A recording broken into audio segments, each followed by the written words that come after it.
Salut les filles, donc aujourd'hui je reviens dans une nouvelle vidéo pour vous présenter une nouvelle catégorie de vidéos qui sera maintenant sur ma chaîne. J'ai vu cette vidéo sur plusieurs chaînes, vraiment sur pas mal de chaînes. Et je trouvais le concept sympa parce que ça changeait des favoris, des tops, des flops, etc. Donc il s'agit des vidéos produit terminé, rachètera ou rachètera pas. Alors je sais pas si je vais l'appeler comme ça sur ma chaîne, il faudrait que je trouve peut-être un nom original, enfin voilà, un truc du genre. Mais je sais pas encore comment je vais l'appeler. Donc on verra bien, je vous mettrai de toute façon, vous verrez bien le titre au-dessus de la vidéo. Donc j'ai 1, 2, 3, 4, 5, 4, pardon, 5, 6, 7 produits.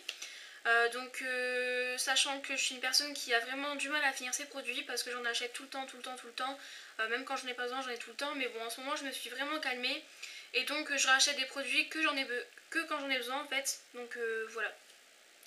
Je vais commencer par les produits de maquillage, j'en ai 3, c'est vrai que c'est pas beaucoup, mais c'est des produits que j'ai depuis très longtemps, ça va faire peut-être 1 an et demi, 2 ans que je les ai. Donc voilà, ça fait vraiment très longtemps et je les connais par cœur ces produits et je peux vraiment vous dire ce que j'en pense parce que ça fait vraiment très longtemps que je les ai testés. Donc on va commencer par le teint. Donc j'ai un produit de chez Make Up For Ever, c'est le fond de teint Matte Velvet Plus, donc celui-ci. Alors là c'est la teinte numéro 30 que j'ai, il n'est pas marqué sur le packaging, il est marqué en fait sur l'emballage du fond de teint. Donc c'est un fond de teint qui est oil free, donc vraiment très bien pour les peaux mixtes à grasse, qui est waterproof et c'est vraiment un super fond de teint. Donc il fait 30 ml comme tous les fonds de teint à peu près. C'est un fond de teint qui va vous permettre vraiment d'avoir un teint matifié, vous allez vraiment avoir un espèce de teint un peu porcelaine en fait. Donc ce qui est vraiment bien pour les personnes qui ont vraiment une peau très grasse, vraiment très luisante avec des pores dilatés, qui ont vraiment envie de se sentir plus à l'aise et de ne pas avoir un effet brillant au niveau de la zone T. Donc c'est un fond de teint qui se présente avec un embout comme ça. Voilà, donc vous n'avez pas de pompe ni rien. Donc il faut bien le secouer avant de l'appliquer pour bien mélanger les pigments et aussi pour que le produit arrive à sortir plus facilement. Donc moi j'ai une peau mixte qui brille pas forcément, mais au départ je pensais que j'avais une peau grasse, du coup j'utilisais ce fond de teint là. Mais je trouve que c'est vraiment un super fond de teint dans le sens où il tient vraiment très longtemps, il tient toute une journée si vous le poudrez bien. Vous n'avez pas besoin de faire des retouches dans la journée, c'est vraiment, voilà, c'est vraiment très bien. Alors certes il coûte 35 €, mais je pense que il vaut vraiment son prix, c'est vraiment le fond de teint idéal à avoir pour les peaux mixtes à grasse. Sachant que pour les peaux mixtes vraiment il va très bien aussi. Moi j'ai une peau mixte et il me va parfaitement bien, et j'ai aussi une peau déshydratée et c'est un fond de teint qui n'assèche pas du tout, donc je trouve que c'est vraiment très bien. Voilà, donc c'est vrai qu'il coûte cher mais je le rachèterai quand j'aurai de l'argent, surtout pour l'hiver parce que c'est un fond de teint qui est couvrant mais qui est quand même assez discret. Donc je vais juste vous montrer un peu la couvrance qu'il a. Je pense que je vais savoir en faire sortir un petit peu. Bon, j'ai pas réussi à faire sortir grand chose parce qu'il est vraiment vide. Donc voilà déjà la couleur. Et en fait, il y a vraiment une couvrance qui est modulable.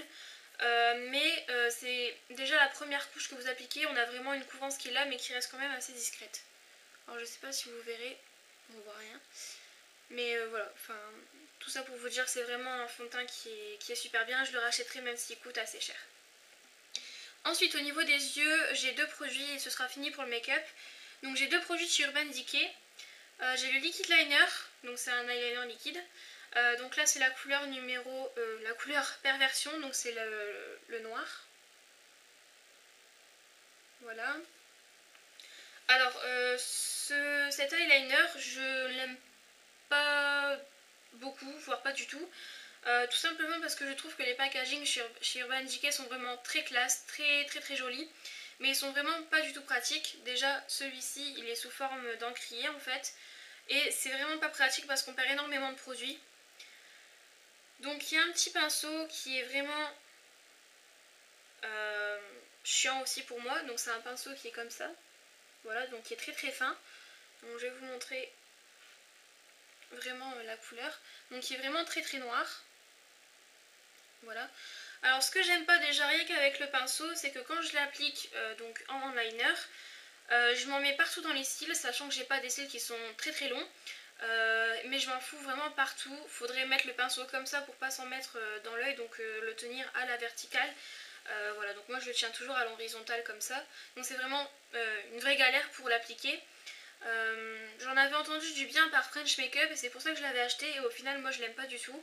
Après c'est chacun ses goûts, donc peut-être que vous l'aimerez bien, mais moi je l'aime vraiment pas parce que je m'en mets partout dans les cils. Donc je pense que pour les personnes qui ont des cils plutôt courts ça peut aller, mais pour des personnes qui ont des cils vraiment très très longs, bah c'est pas du tout un produit qui va vous satisfaire parce que vous allez passer plus de temps à démaquiller vos cils plutôt que de faire votre trait de liner, et vous allez passer plus de 15 minutes à faire le maquillage de vos yeux. Donc c'est vraiment pas super quand on n'a pas le temps le matin. Voilà, puis par contre le prix n'est pas énormément cher, il est aux alentours de 19 €, donc je pense que c'est pas trop cher pour un eyeliner de chez Urban Decay. Voilà, donc je sais pas s'ils ont changé le packaging ou non, j'en sais rien, mais bon, je trouve que le packaging n'est pas du tout pratique. Ensuite, dernier produit de chez Urban Decay, dernier produit niveau make-up, c'est la Primer Potion en couleur Sin. Donc c'est une base à paupières que tout le monde connaît. Donc elle a vraiment la couleur du fard à paupières Sin. Donc j'en ai encore un petit peu quand même pour vous montrer. Donc elle est juste ici, je vais l'étaler pour vous montrer un peu la couleur. Même si je pense que tout le monde la connaît. Donc voilà, ça fait un petit effet champagne rosé comme ça qui est vraiment hyper bien. Et en fait, quand j'avais été chez Sephora, la vendeuse m'avait expliqué que donc dans les 3 bases de chez Urban Decay, c'était celle-ci qui était le mieux parce que c'était vraiment celle qui faisait le plus popper les fards et qui les faisait le plus tenir. Alors que celle qui était couleur peau, ça permettait en fait de lisser la paupière apparemment, et l'autre je sais plus trop. Mais voilà, j'ai testé les deux, donc la couleur chair, donc couleur peau, et celle-ci, et c'est vraiment la Sin que je préfère. Et j'ai une amie de ma classe qui a testé donc la dernière, la 3e, et qui m'a dit qu'elle était vraiment pas super et que ça cuisait très facilement. Donc voilà, moi j'ai un peu des avis mitigés face à ces bases à paupières là.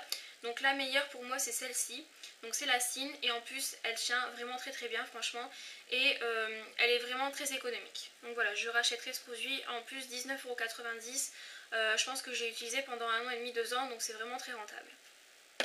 Maintenant je vais passer aux produits de soins, donc j'en ai on va dire 3. En fait j'ai 2 produits, mais ça compte pour un produit pour moi. Donc c'est des produits qui viennent de chez Nivea. Donc c'est un shampoing et un après-shampoing. Donc c'est pour ça que je vous dis que ça compte environ pour un produit, on va dire. Donc c'est les Color Crystal Gloss. Oui, c'est ça. Donc j'ai le shampoing protecteur qui va préserver la couleur comme au premier jour.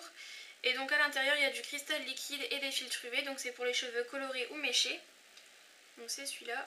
Et après j'ai l'après-shampoing qui va avec, mais qui n'a pas vraiment le même nom en fait, pourtant c'est la même gamme. Donc toujours pour cheveux colorés ou méchés, enfin c'est le même type de cheveux. Donc là c'est un après-shampoing qui va capturer et faire vibrer la couleur à l'infini, à l'extrait de grenade et de fleur de la passion et filtre UV également.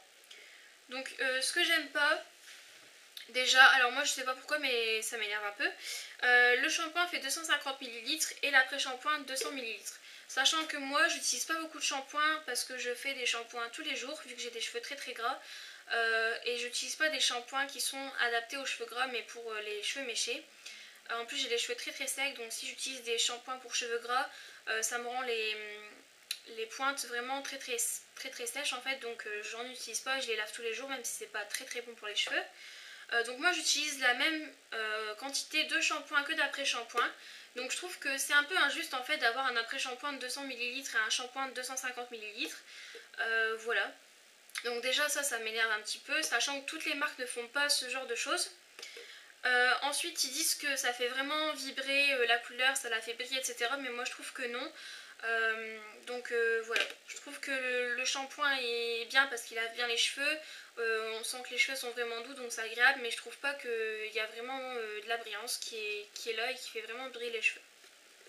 Donc du coup je rachèterai pas ce produit là, enfin ces deux produits. Donc au niveau des soins j'ai vraiment que la marque Nivea. Donc ensuite j'ai un gel douche, donc c'est le Water Lily and Oil que je vous ai déjà présenté dans ma vidéo favori du mois de janvier 2012 si je me trompe pas.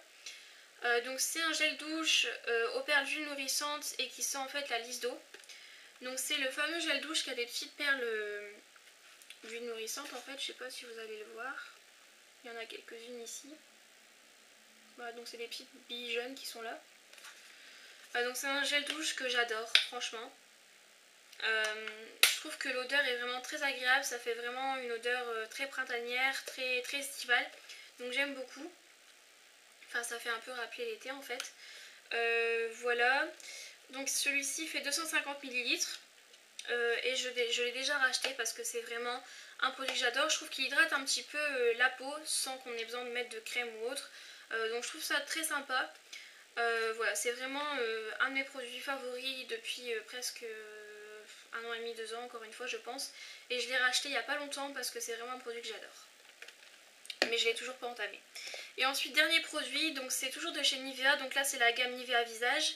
Et c'est le gel crème hydratant matifiant Control Shine, donc de la gamme Pure Effect. Voilà, donc c'est aux minéraux océaniques. Donc c'est ce produit là. Alors je pense que Make Up Lucie a ce produit et je sais plus si elle en disait du bien ou non, j'ai pas vraiment fait attention. Mais je l'avais vu dans une de ses vidéos haul du mois je pense. Donc j'en ai encore un petit peu quand même. Je pense que je vais pouvoir vous montrer.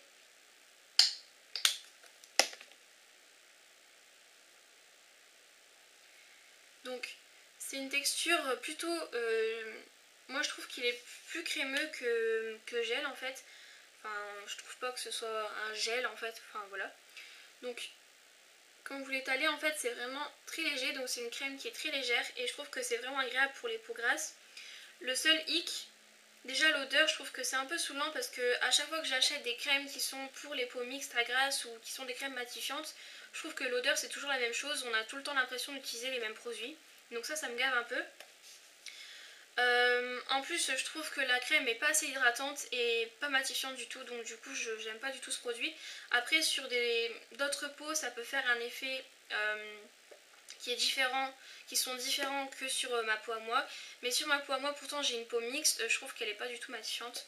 Donc voilà, après comme je vous dis sur une peau différente que la mienne, que ce soit le même type de peau, elle va peut-être réagir différemment que ma peau à moi. Donc voilà, vous testez, mais bon moi je ne la conseillerais pas ni pour les peaux mixtes ni pour les peaux grasses. Voilà, donc c'est un produit que je ne rachèterai pas, qui m'a pas vraiment plu. Donc c'est tout pour les produits rachètera, enfin les produits terminés rachètera ou rachètera pas. J'espère que ce nouveau style de vidéo vous plaira. N'hésitez pas à me dire ce que vous en pensez en commentaire. Et si vous avez fait une vidéo sur des produits, produits terminés rachètera ou rachètera pas, n'hésitez pas à me le mettre en commentaire vidéo. Comme ça j'irai la regarder et je vous dirai ce que j'en pense, etc. Donc voilà, j'espère que cette vidéo vous aura plu. J'attends vos commentaires, je vous fais de gros bisous et puis je vous dis à très vite.